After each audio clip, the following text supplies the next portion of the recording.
Maharashtra diaries में बात करेंगे शिवसेना यूबीटी के एक नेता की, जिन्होंने कांग्रेस नेता राहुल गांधी का मुंह काला करने और उनके काफिले पर पत्थर मारने तक की धमकी दे दी है। इसके अलावा बात करेंगे राज्य में बढ़ते कोरोना वायरस के सक्रिय मामलों की। किस तरह से मामले लगातार बढ़ते जा रहे हैं और इन बढ़ते मामलों को देखते हुए राज्य सरकार ने एहतियातन के तौर पर क्या कदम उठाया है। इसके अलावा बात करेंगे महाराष्ट्र में बारिश की। आपको बता दें कि बारिश ने बड़े पैमाने पर महाराष्ट्र में कहर बचा के रखा हुआ है। किस तरह से भारी बारिश के चलते अहमदनगर के अहिल्यानगर में बाढ़ जैसी स्थिति बन गई और यहां फंसे लोगों को सेना की मदद से बचाया गया। चलिए तीनों खबरों पर विस्तार से बात करते हैं।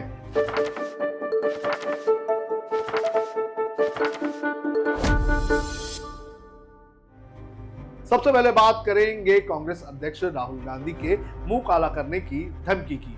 आपको बता दें कि स्वतंत्र वीर सावरकर की आज पुण्यतिथि है और इसी पुण्यतिथि के मौके पर शिवसेना यूबीटी के नासिक के नेता बाड़ा उराडे ने सीधे तौर पर राहुल गांधी को धमकी दी है। उन्होंने ये कहा है कि स्वतंत्र वीर सावरकर को लेकर राहुल गांधी ने जो विवादित बयान दिया है, उस विवादित बयान पर राहुल गांधी ने माफी मांगनी चाहिए। अगर राहुल गांधी माफी नहीं मांगते हैं तो आने वाले दिनों में जब नासिक में राहुल गांधी का दौरा होगा तो उस वक्त उनकी पार्टी के कार्यकर्ता और उनके कार्यकर्ता राहुल गांधी का मुंह काला करने की कोशिश करेंगे। उन्होंने ये भी कहा कि अगर वो लोग राहुल गांधी तक नहीं पहुंच सके तो उनके काफिले पर पत्थर फेंकने का काम भी किया जाएगा और काला झंडा भी दिखाया जाएगा। आप भी सुनिए क्या कहना है बाड़ा उराडे का।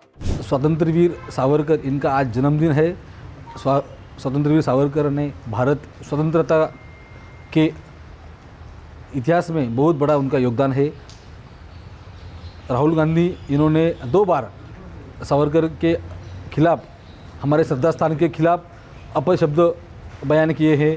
उनको 2 बार वो माफ़ी करके उन्होंने उनका अपमान नहीं तो पूरा महाराष्ट्र का अपमान किया है। इसलिए राहुल गांधी को मेरा इशारा है कि उन्होंने नासिक में आने से पहले, महाराष्ट्र में आने से पहले उन्होंने पूरा हिंदू जनता की माफ़ी मांगनी चाहिए, नहीं तो हम शिवसेना स्टाइल उनका विरोध करेंगे, उनका निषेध करेंगे, उनके गाड़ी पे दगड़ फेंक करेंगे, नहीं तो उनको चेहरे पे काला कलर उनके चेहरे पे डाल देंगे। आपको बता दें कि बाड़ा उराडे जो है वो नासिक के उप शहर अध्यक्ष हैं और ऐसे में ये एक बड़ा पद है और उनकी तरफ से इस तरह का बयान देना कहीं ना कहीं जो महाविकास आघाड़ी की जो सहयोगी पार्टियां हैं उनके अंदर एक प्रकार से दरार पैदा करने वाला है। आपको बता दें कि उद्धव ठाकरे की शिवसेना और कांग्रेस महाराष्ट्र में महाविकास आघाड़ी का हिस्सा है, तो ऐसे में एक पार्टी का नेता दूसरे पार्टी के सबसे बड़े नेता पर इस तरह का आपत्तिजनक टिप्पणी और उनका मुंह काला करने की बात करता है तो जाहिर तौर पर इससे दोनों पार्टियों के बीच दूरियां बढ़ सकती हैं। वहीं आपको बता दें कि इस पूरे बयान को लेकर शिवसेना नेता सुषमा अंधारे का बयान भी सामने आया है। उन्होंने कहा कि ये बयान बाड़ा उराडे का जो है वो निजी बयान हो सकता है, ये पार्टी का बयान नहीं है। साथ ही साथ महाराष्ट्र प्रदेश कांग्रेस अध्यक्ष ने भी ये कहा है कि किसी को ये नहीं पता कि राहुल गांधी का परिवार जो है वो कितना देशभक्ति रही है उसमें और किस तरह से राहुल गांधी के पिता और दादी ने देश के लिए बलिदान देने का काम किया है। वहीं अगर बात करें शिवसेना सांसद संजय राउत की तो उन्होंने सावरकर को भारत रत्न देने की एक बार फिर से मांग की है। अब बात करेंगे राज्य में बढ़ते कोरोना वायरस के मामलों की। आपको बता दें कि पिछले 24 घंटे में महाराष्ट्र में कोरोना वायरस के 67 नए मामले दर्ज किए गए हैं और इनमें से 31 मामले मुंबई में रजिस्टर किए गए हैं, जिसके बाद बीएमसी और महाराष्ट्र सरकार का जो हेल्थ डिपार्टमेंट है वो और भी ज्यादा अलर्ट हो चुका है।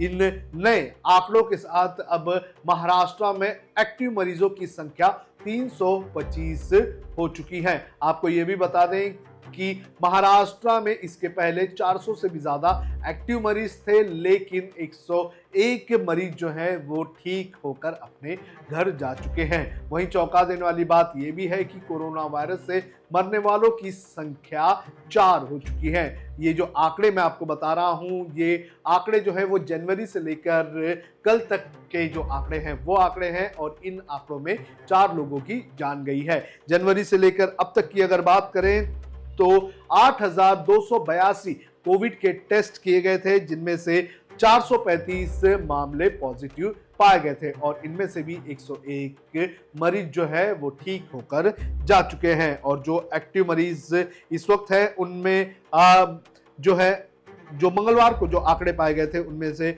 पुणे और मुंबई के अलावा पुणे नगर निगम में 18, थाने में 7, नई मुंबई में 4, पनवेल में 3 और नागपुर में 3 और सांगली में 1 मामला सामने आया था। और जिन 4 लोगों की मौत हुई है उन्हें सिर्फ कोविड नहीं था, बल्कि और भी दूसरी बीमारियों से ये लोग इन्फेक्टेड थे। जो जानकारी सामने आई है उनके अनुसार जो मरीज जिनकी मौत हुई है उनमें से एक को कैंसर, एक को नेफ्रोटिक सिंड्रोम और एक को सांस लेने की बीमारी, ऐसी कई सारी बीमारियों से ये लोग पीड़ित थे और इनकी मौत हो गई है। हालांकि प्रशासन का ये कहना है कि डरने की कोई ज़रूरत नहीं है। अगर कोई इस तरह से बीमार पड़ता है तो उसे एहतियातन के तौर पर अपना टेस्ट करवा लेना चाहिए, और साथ ही साथ डॉक्टर्स की निगरानी में उसे अपना इलाज करवाना चाहिए। और इसको देखते हुए जो महाराष्ट्र सरकार है और जो सरकारी अस्पताल है वहाँ पर कोविड के पेशेंट्स के लिए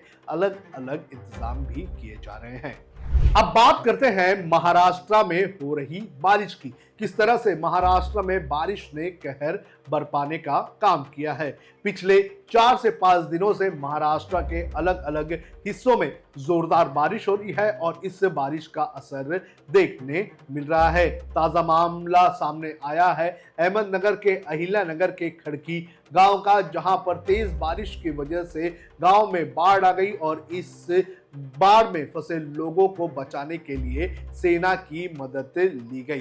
तस्वीरों में आप देख सकते हैं कि किस तरह से बड़े पैमाने पर लोगों को बचाने का काम किया जा रहा है। रस्सी के सहारे तेज बारिश से लोगों को बचाने का काम सेना के अधिकारी कर रहे हैं। आपको बता दें कि मंगलवार को बड़े पैमाने पर बारिश हुई थी और इस बारिश की वजह से खड़की गांव में बाढ़ आ गई थी, और बाढ़ आने के बाद जो लोकल मजिस्ट्रेट हैं उन्होंने सेना से रेस्क्यू ऑपरेशन के लिए मदद मांगी थी। इसके बाद सेना अपनी टीम के साथ यहाँ पहुंची और यहाँ पहुंचने के बाद सेना के लोगों ने गांव में जो लोग फंसे हुए थे उन लोगों को बचाने का काम किया है। आपको बता दें कि मौसम विभाग ने मुंबई समेत महाराष्ट्र के कई सारे हिस्सों में आने वाले कुछ दिनों तक जोरदार बारिश का अनुमान लगाया है। मौसम विभाग के अनुसार कोंकण क्षेत्र के कई इलाकों में जोरदार बारिश हो सकती है। मध्य महाराष्ट्र के सातारा, सोलापुर, सांगली, अहमदनगर, पुणे ऐसे जो इलाके हैं यहाँ पर भी जोरदार बारिश हो सकती है। और इसी को लेकर एनडीआरएफ के अलावा जो स्थानीय प्रशासन है वो अलर्ट है। मौसम विभाग का ये कहना है कि मछुआरे अगर पानी में जा रहे हैं तो उसके पहले मौसम विभाग से अपडेट ले ले कि मौसम कैसा रहने वाला है। तो बारिश ने मुंबई में और महाराष्ट्र में बड़े पैमाने पर रंग दिखाना शुरू कर दिया है और इस बारिश ने बीएमसी समेत जो राज्य सरकार है उसकी तैयारियों की पोल खोल दी है। फिलहाल महाराष्ट्र डायरीज में इतना ही। आप देखते रहिए लोकमत हिंदी।